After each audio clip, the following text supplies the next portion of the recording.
Regional Development Australia committees are in place across Australia. There are 55 regional development committees, and they were established back in about 2009 by the newly elected Labor government. They've taken over the role that had been administered by jointly area consultative committees at a federal level and regional development boards at a state level.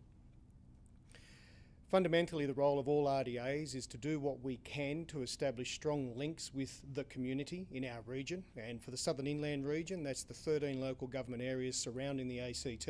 We extend as far as Young, Burra Hardin up in the northwest, across to the Southern Highlands, all the way down inland, away from the coast, down to the Snowy, Bombala, Cooma, and then back up the western side as well. We have a committee of 13 members, of which David is one, and there's also another local person, Peter Mullins, is one of our new committee members as well.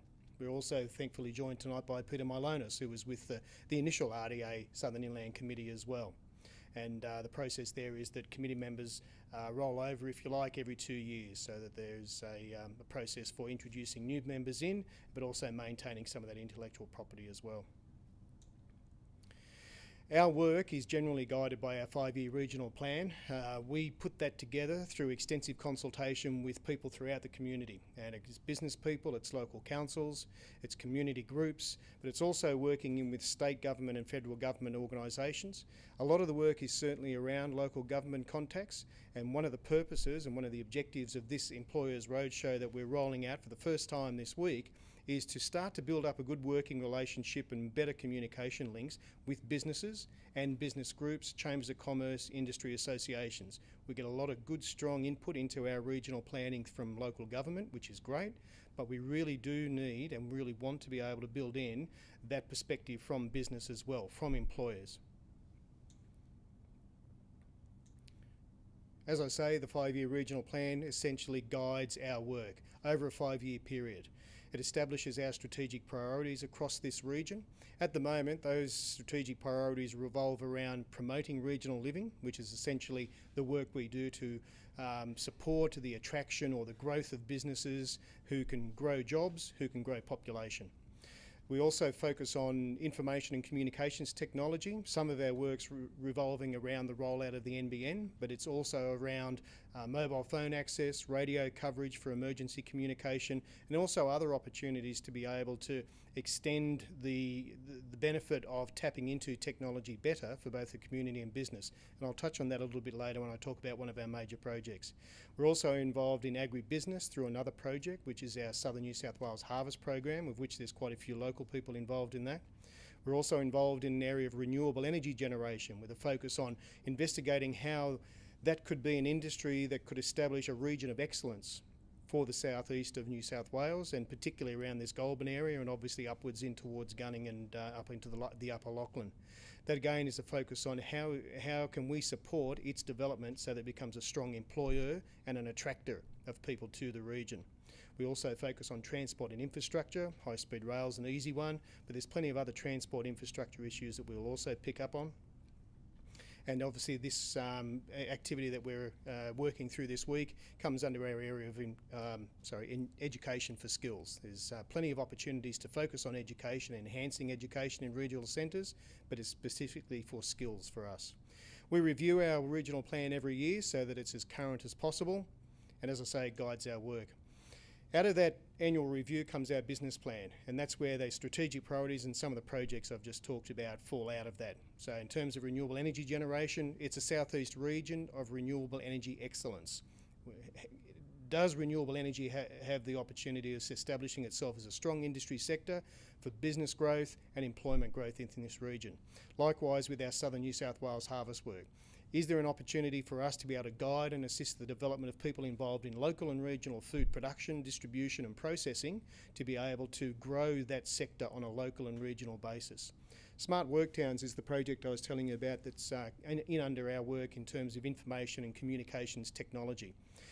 It's an opportunity to investigate whether if there is an opportunity for people to either work from a central smart work centre in regional locations rather than have to drive into, say, Canberra, or perhaps from here and maybe a bit further north up into Sydney or even southwestern Sydney.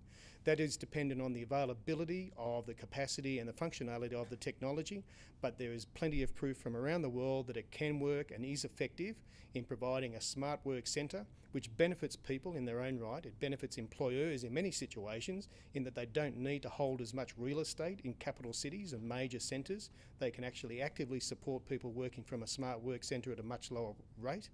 It also helps those people who are able to take advantage of it to work locally, shop locally, school locally and socialise locally, so that you overcome this situation of dormitory towns where the whole town pretty much wakes up in the morning, jumps in the car and everybody goes into, let's say, Canberra. They go to work, they go to school, afterwards they go to play, they go to eat, and then they come home and go to bed. It does nothing for the local community. That's probably an exaggeration, but I'm prone to that. The project effectively is looking at the potential in this region, and this council, Goulburn Mulwaree, is very much involved in a project that we're supporting at the moment.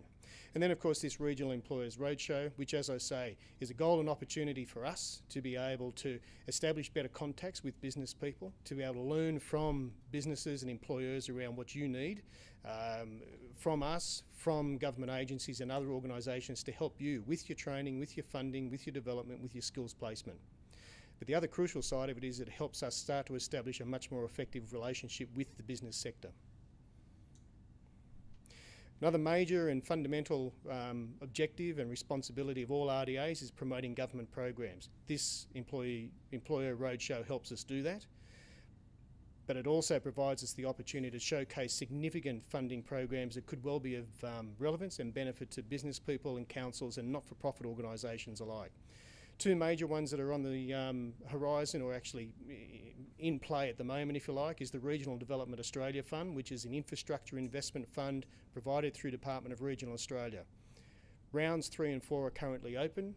They're available to applicants who are, again, local councils and not-for-profits to put forward applications for funding between 50,000 and 500,000 in round 3 and 500,000 and 15 million in round 4 for significant infrastructure. Again, the biggest factor is where that infrastructure will support industry development and support jobs growth. The other significant one that's in play at the moment is the Tourism Industry Regional Development Fund. It's coordinated by the Federal Department of Resources, Energy and Tourism. And again, it's essentially there to support initiatives that will grow the industry, grow capacity, provide opportunities for business to either stabilise or in fact grow and generate more employment in their own right. The fundamental role of all RDAs is to do what we can do to support business and industry development growth, to grow jobs and population in regional centres. It's about the health of regional Australia. We do a lot of that work through supporting and promoting education and other programs to ensure the skills are out there, or that the gaps, opportunities to fill the gaps can be best overcome by either partners that are here or directing to others who might be able to assist. A lot of our work with the South East Regional Organisation of Councils helps us do that, but as I said early on, one of the fun and very important objectives of this roadshow is to establish these links with businesses so that we can better work with you to help us in that cause as well. There's copies of our summary regional plan and also of our current 2012-13 action plan available for you if you'd like to take them away with you. And from tonight and into the future, we'll look forward to maintaining the relationships that we build with you, and for others that might not have been able to join us tonight, because it's not about any particular individual businesses, it's about businesses, industry groups across the region. And so we look forward to this being the start of a very good and effective working relationship.